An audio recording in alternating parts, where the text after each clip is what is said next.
welcome. If you like what you hear and see, please subscribe to the Be Your Own Kind YouTube channel. And if you're listening to the podcast, please follow me. Also, in the description box, you can find my Linktree link to all Be Your Own Kind related matters, such as the BYOK merch, where we sell items from t-shirts, sweatshirts, masks, and mugs.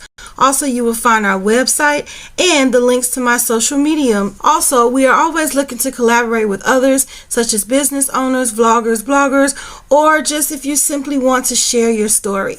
Last but not least, if you are looking to promote your business, Be Your Own Kind will gladly promote you. If you are interested in details, please email me at info@beyourownkind.com. Thank you for tuning in and for supporting the Be Your Own Kind platform.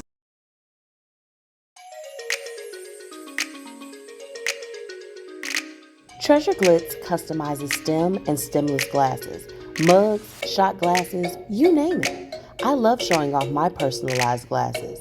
She has customized glasses for personal use and even for the Be Your Own Kind podcast. Customized drinkware is great for standing out at your event or relaxing in style at home. So order your item by calling or texting 708-299-7555. Well, hello, Michelle. How are you doing today? I am doing absolutely wonderful. How are you? I'm doing great, as we were talking before we started recording, you actually reside in Houston, and you now have all your power and your heat restored. So that's really great. Praise God.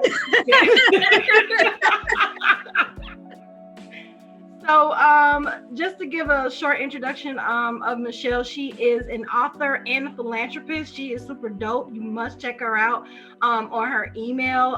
Tell us how you got into writing. Now, I did remember listening to a podcast, and you mentioned how a punishment catapulted your love for writing. Can you expound upon that?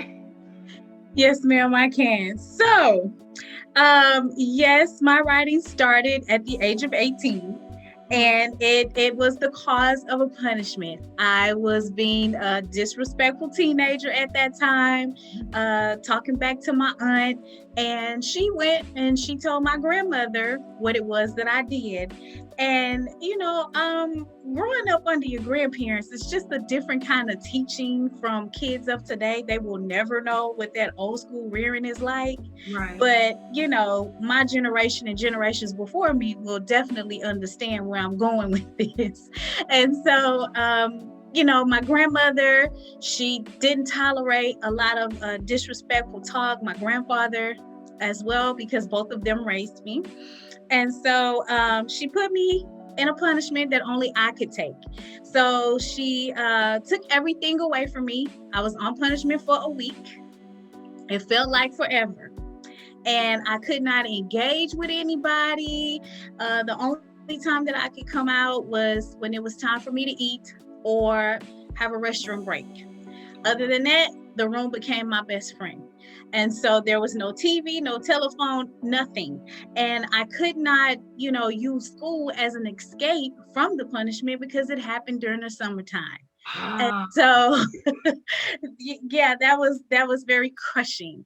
And so just being idle for a number of days where it's just you and the wall and your thoughts, that can get a little boring at some point. And so eventually I started having these thoughts come to my mind, and they begin to, enter in a way that I felt like I needed to write it down. So I grabbed a pad and something to write with, and I started writing. And in that moment, that's when I discovered my hidden talent for writing. And I've been writing ever since. My first poem is in my book. It's entitled "Look What You've Done to Me." And I'd have to say I was a bit ahead of my time when I wrote that poem, because it made it to my book many years later. And so, it's been a nice journey for me. It's been a nice journey. I did release the book. We are in 2021. So it's going to be 13 years. It has been 13 years already, but wow. when I redid the anniversary collection, which was last year, it was my 12-year anniversary. So this is the original copy of the book, Nice. Poetic Soul.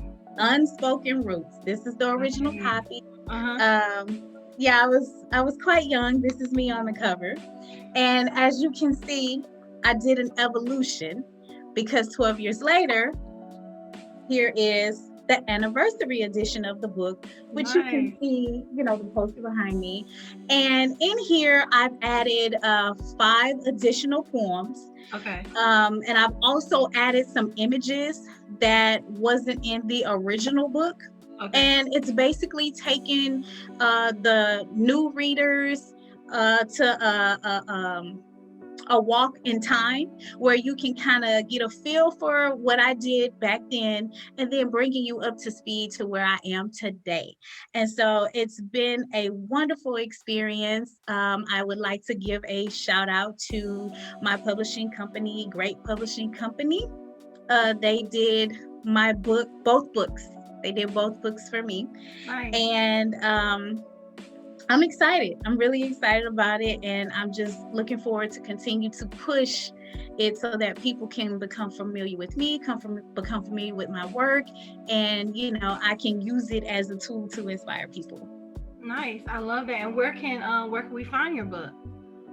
Currently, my book is directly on my website, which is www.bthelynette.com, and you can get a copy of the anniversary book. It's my collector's item, and I also have merchandise there where I did like a soft launch into me working into my clothing line, which is Michelle Lynette, and there's t-shirts and baseball caps there for now.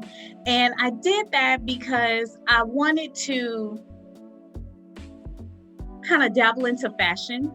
And that's because I grew up around my grandmother, who was a seamstress and a model. And so she made a lot of our clothes, her clothes, and she would be in these fashion shows and people would come just to see her because she would put on a show. And so I get some of my fashion sense from her. And so I wanted to dabble into that side of me, and that's part of what I'm working on right now. But it'll be things that represent my style, like the classy, chic, kind of relaxed kind of woman who likes to get dressed up and dolled up and, you know, be a Barbie for a day or so. And then when she feels like being comfortable, she has comfort wear. So I'm dabbling to both sides of myself with that, with the hopes of bringing it out later this year. Okay. Well, Grandma must be sharp because you're looking dope today. Thank you. Now, one thing I find in writers, sometimes you get that thing, and I will talk about that later about writer's block, but what keeps you inspired to write? It's a combination of things. It can either be something that I'm going through in my life personally that will inspire me to express myself in a way that's positive. And it could be something that I've seen on TV, something that, you know, I've heard about through, you know, someone else's life. It could be a friend. It's just an active event that will pull my attention and allow me to thoroughly express myself about what it is that I feel when I see certain things happening, you know, in life. Okay, I like that. In what moment did you realize that writing was your purpose? Because sometimes we write and it's like, okay, this is a nice little hobby, but then there are some people where there's like, no, I was born to do this. You know, I was born to touch people through this art. And what was that moment for you? Actually, again, it goes back to that young, tender age, you know, 18, because I went through a lot of tragic things too. And those tragic things started when I was 15. I unfortunately went through being taken advantage of by a pastor at that time. And so that's when the trauma of my life began at that age. And because of that, you know, I carried that for a long time. I've written about it in my book. It's there. I'm telling my story there, and it's called She Never Said a Mumbling Word. That's my story from that experience. And so, you know, I had to carry that for a long time. And eventually, you know, the gentleman and I, we came across one another by accident. And when he saw me, he apologized for what he did. He still pastors at the same church today. There was a lot of disruption, you know, with that happening, to where, you know, my family had to leave the church. A lot of other members left the church, but it was me speaking up about it that allowed other young people that had gone through that experience with him as well to come out and speak about their experiences too. Right. So I didn't like that I had to be the person to speak up. I wasn't planning for it to come out. I just told my best friend at the time what happened to me, and she told the gentleman that I was talking to at the church at the time what happened. And shortly after church was over, he approached the pastor about it, and a fight broke out. Oh wow. And so I had to say it. Right. And so but to be able to speak about it today, I think is good, because there are women like me, and possibly some men, who are carrying the burdens of their past with them and just not have found a place to let it go. Right. And if I can be a voice for the voiceless to give them some level of hope and encouragement, I'll be that, you know, to help people along the way. And aside from that, you know, I've experienced a lot of death around me too within my family. So, you know, that started at the age of 18, you know, when I lost my mother. She did not get a chance to see me complete high school. She passed away a couple of months before I finished high school. And so, you know, from there, it was my sister, my grandparents, my aunt. So a lot of very close family members that has been a part of my life, you know, as a child, they are no longer present with me. So for me to be able to deal with all of the tragic things that I've had to deal with and still navigate my way in life and not become, you know, a drug addict, an alcoholic, or a sex addict, or very volatile towards people because I don't know how to channel the pain that I'm carrying, I would say it speaks volumes that I've been able to still remain positive and find my way going through such hard things. So there's a lot going on with me that I can share with many people to inspire them to look at the living example in front of you. Like, I've had some hard experiences, but I'm still here, looking great and speaking life into myself, trying to speak life into other people, to let them know that just because you go through something difficult in life doesn't mean you can't find your way out of it and go meet the best part of yourself, because the best part of yourself is waiting to show up and show out, just like this crushing side of you has been very present with you for a while. Now it's time to put that side to you, that side of you, to bed, so that you can live abundantly. That's a word right there. That's a word right there. Like, life happens, but you got to keep persevering. You got to keep pushing. And when we go through things at the moment, we don't know why. And when we come out, and we find acceptance, with what happened, and we find healing in what we happened. Now we share that with other people so that they can heal as well. I feel like sometimes we go through things just to be a blessing to other people. So when people read your book, they're like, man, she wrote a whole book. She did this, she did that, she persevered. Like, how many lives are you touching, and how many lives are you saving? Because suicide is a part of trauma as well, so you're saving lives. And I think that's very dope, very dope. And you're very courageous, because some people live with their secrets forever, especially when it comes to church. Of being shunned and things like that, especially in our culture too. It's like, oh, just stay away from Uncle so-and-so. Why is Uncle so-and-so not in jail? Like I don't know. That'll be a whole nother subject, but yeah. So I think that's very courageous of you, So kudos to you, and I got to get this book. So so we were talking about I mentioned writer's block in the beginning, and I was reading, and there was a debate that there is no such thing as a writer's block. What do you feel about that? There is definitely a such thing as writer's block, because you can be in the middle of writing something and all of a sudden you just can't write anymore, and you're like stuck, and you're like, I was just in a rhythm of writing this. Now it's stopped. Writer's block happens when you have too much distraction around you and you can't focus. Your creativity is being put on standstill until you can remove your distractions. Right. And it's a very real thing. And so the way that I handle my writer's block, because I have had it more than once, it happens. I've had to learn how to quiet down. Because when you got a lot of noise going on around you and you're being pulled from one place to another, everybody needs you for something. You don't have time to do what you need to do because you got a lot of chatter going on up here. You got a lot of people that need you for, random things, and it interrupts your creativity. Right. And so for me, I've learned the importance of finding quiet time, because quiet time helps you to refocus on what it is that you need to do. You can't do anything when you're distracted. Right. And you have to know how to put your distractions to the side for you to do what you need to be able to do.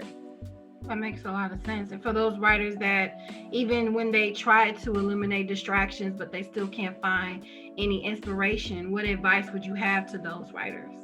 Don't force it. It'll come to you naturally. Because when you try to force it, it's not going to come out right. It's not going to flow. Nothing's going to make sense. Just let it come when it comes.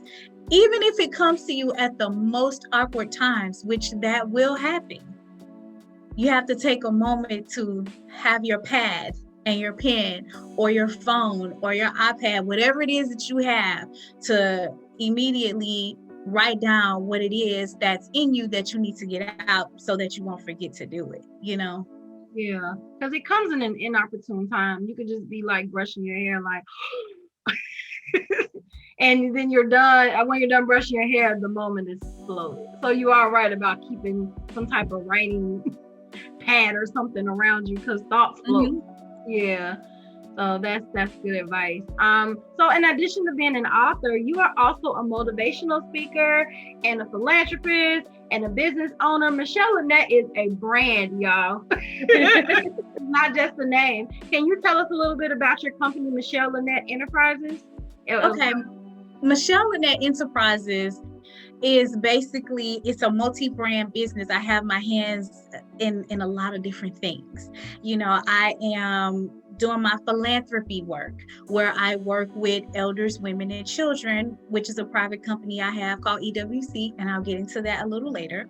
I am also working on doing a pamper box line for pregnant women, which has been in rotation for a while now. It was supposed to release this winter, but unfortunately, one of the vendors that I was planning to partner with is no longer in business. So I'm starting over, trying to find someone that can bring to the table what it is that I want to bring to the ladies. And so that will happen this year. Of course, it will definitely happen, because I've been working on it for a long time. And, I feel like if you take care of the mothers, they will take care of you. And so being able to cater to a pregnant woman and pamper her back to life after she's gone through 9 months of carrying this child, I say technically 10, because some pregnancies, carry on longer. But, when she gets through going through the laboring part, she is worn out. She's tired, exhausted. She has to find herself in taking care of this new baby. And so I felt like it was very important to pamper the mother back to herself so that she can, be herself again and even feel good about where she is now as a mother, because some mothers find insecurities after they have had children, because it takes our bodies time to go back to normal. And if you massage our emotions and help us feel good, we can be good in the process of our healing. So that's what that was about. About that, because I don't have any children, so I know postpartum is normally associated with neglecting the baby, but does every woman after post birth have a hint of postpartum, or is that a thing for every woman? Essentially, I can't say every woman has that. I won't say that, because I did not experience postpartum depression at all.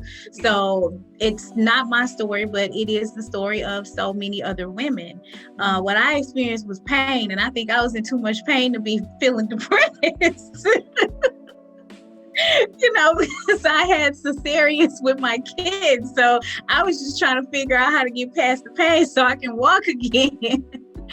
But it's definitely I can say for sure that we are sensitive about our bodies during that time, definitely so, because we still have this belly that has to go down in its own timing, and every woman's body heals differently. For me, it took a little while, and you look at yourself and you're like, oh, how come this can't go away faster? And then you're seeing, public figures out here showing you that their bodies is just snatched after a week. And then you're kind of messing with the mental space of a woman who doesn't snap back that easily. Right. And so, my whole goal is not to make you feel like you got to look like a size 2 once you've had your baby in 5 days. It's just to make you feel good about the fact that you allowed yourself to be a mother, and that you've allowed yourself to go through this whole process. Now that you've gone through this, you've gone through, the hardship of having the baby, let me make you feel good and proud of being a woman, and knowing that you can give life, and knowing that just because your body is going through a physical change and you may be going through an emotional or mental change, you are still worthy of being pampered and praised. And that's what I want to give, to my mothers. Nice. And what's your other adventures? I'm sorry I cut you off. Oh, it's okay. So I am working on a children's book. With my baby girl, we're doing that right now. We started that before the holidays, and we're in the writing phase, and I've found the illustrator for it. I'm so excited about it. We're doing that. I am also working on a cookbook that I am planning to release later in the summer. It is going to feature recipes from my grandmother and my grandfather, and then it will also be all of my favorite foods with my twist to it. So it's going to be, my favorite foods with the twist. Okay. And I'm very excited about that. So excited to put that together and get it out there. I've been working on it, and I'm going through the tester phases now, where I will be starting to cook the food to make sure it is in alignment with the recipe. And I'm very anxious to get that out so that people can kind of get a feel of what I like and how it tastes, Yeah, most definitely. Nice. That's exciting. Yeah. And, I'm working on a memoir as well about my life. Okay. And the plan was for it to come out this year, but due to COVID, I decided to postpone it until next year, because there's a way that I want to release it that I have not seen done before, and there's theater involved.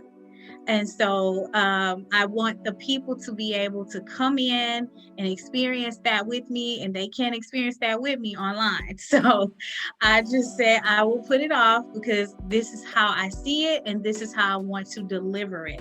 And I think that's going to be one of the best things that I've done with the way that my vision is for that. And so on the lookout for that in 2022, but it will be fall of 2022. Okay. It'll be the fall of 2022. Yes. And aside from that, I like to inspire people. Okay, so I'm a talker. Some people, I guess you can say I'm a people person. I'm a lover of people. So I am approachable. People can come and talk to me. I talk to a lot of people and I just listen to them. And sometimes in listening, I pick up things that they may not have thought about, or if they did think about it, they just weren't confident enough to pursue it. And then I'll bring it to the forefront of them and say, hey, have you thought about doing this, or have you thought about doing that? Perhaps you should consider doing XYZ because I think this is very fitting for you. Or even if I'm listening to somebody that's just really dealing with some heavy insecurities, I speak life into them because, life is hard. Life is hard all by itself.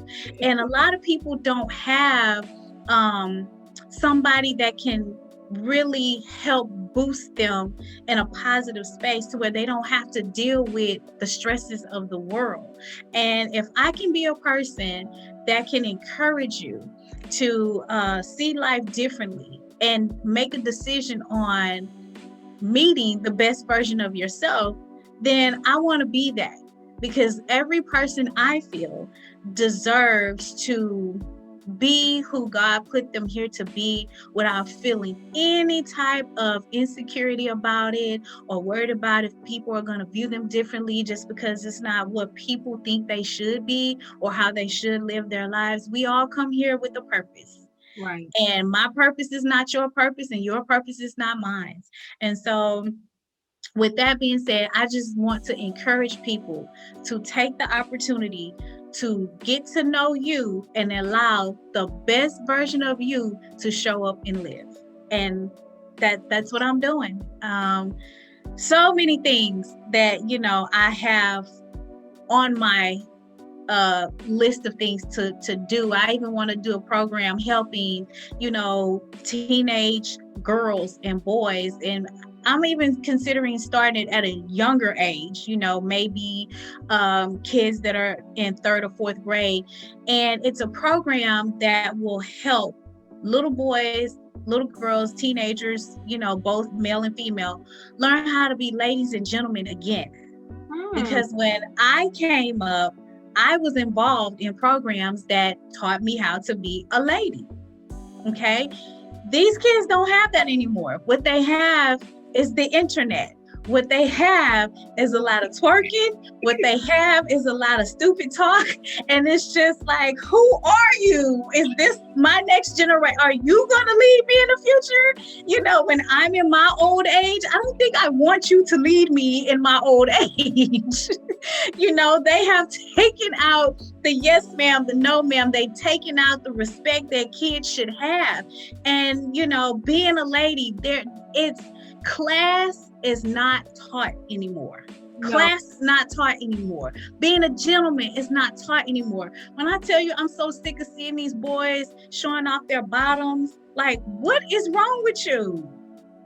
I just don't like that. There's nothing gentleman-like about that. You don't hold the doors anymore. They just slam the door in your face. On the bus, they won't get up. Yeah, so that's another thing. It's just a slew of things. So when I say I am building Michelle Lynette Enterprises and it's a multi-brand company, that's because it is. I am dabbling into different things that ultimately means serving the people, encouraging the people to be better versions of themselves. And if we got to start with the babies so they can train up to be, good gentlemen and good women and, intellectual beings, so be it. We can start young. I mean, that's where it starts. It starts young. Right. And I just want to be able to contribute to my community in a way that makes them being active, reliable, promising citizens in the future. Because like I said, I don't know that the generation that I see today, I want them to take care of me in my old age. Well, do you think the obsession with the older generation wanting to stay young is a part of that though? like no one's trying to be an example because they're trying to be young with the younger generation. Well, here's the thing.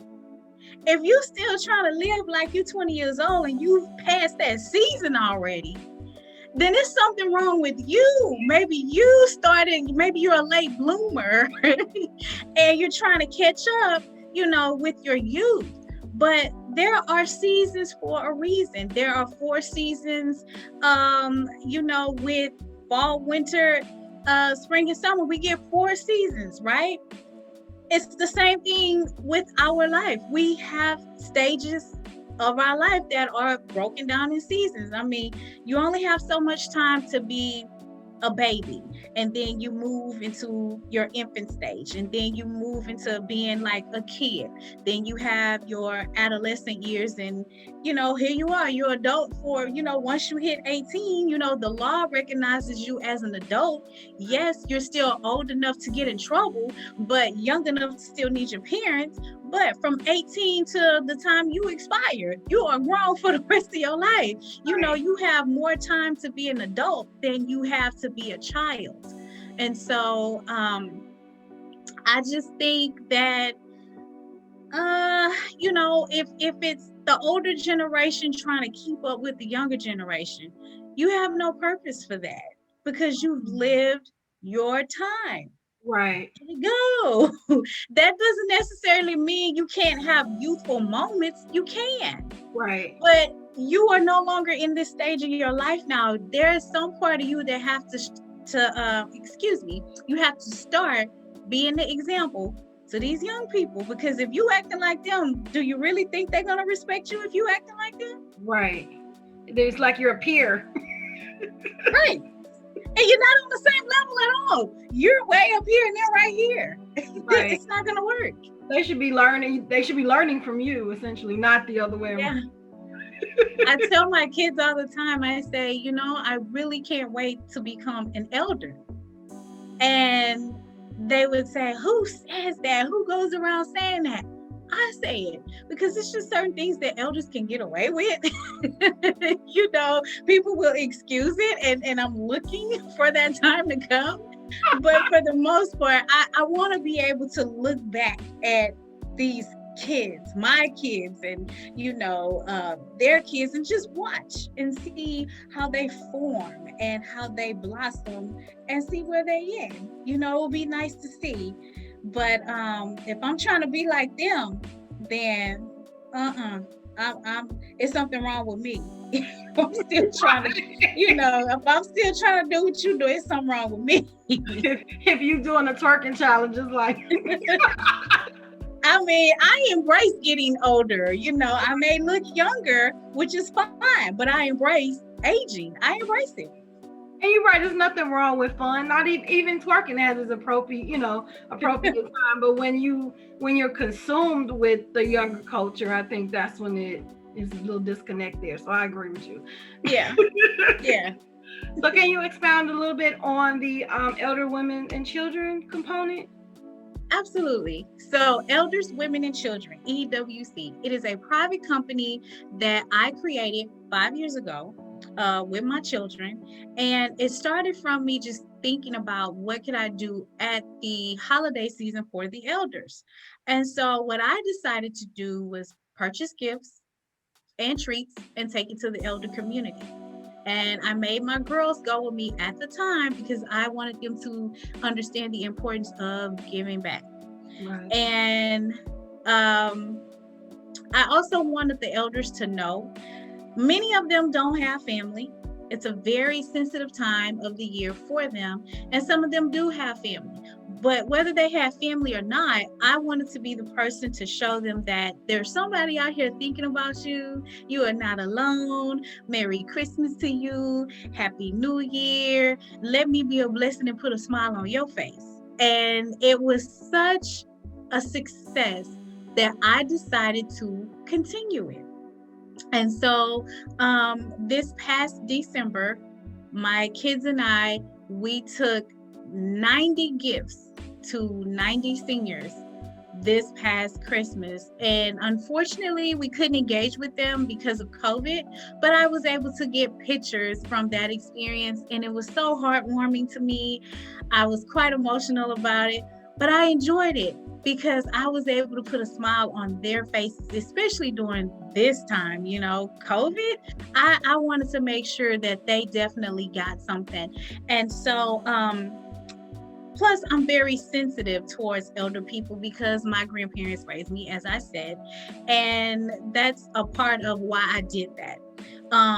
Women and children, it's for women who are in shelters, whether they were displaced from being in an abusive relationship or just experience financial hardship, whether it's just a woman by herself or a woman with children. And being that I am a mother and I do have children, I am very, sensitive to women and children in general, because it takes a lot for a woman to be able to sacrifice herself every day to be able to raise up other human beings who will eventually be adults themselves. And so I teach my children about the importance of philanthropy work, because I want them to know that you don't just live to be provided for. You live to make sure that you provide for somebody else, because one day you are going to reach this part of your life and you never know who you may need to lend a hand over to you. So give your time. My oldest daughter, she's more sensitive towards the homeless people. She has a thing for providing for homeless people, and my thing is for elders, women, and children. And so my goal is to grow a nonprofit with my company to be able to give to every senior community here in Houston. I want to do that very much. And the same for women and children. I want to be able to help women who are in shelters to one day be able to come out, get a home for themselves and their kids if they have children, and kind of start life over again. And I know that my work is cut out for that, but I'm up for the challenge because I just want to be able to see, people do good in life. Yeah, I love that. Like, you're all about giving back. Like that's what your brand is, like, giving back. And I love that. I simply love that. So we have a staple question here on BYOK, and that is, if you can describe yourself in one word, what would it be and why?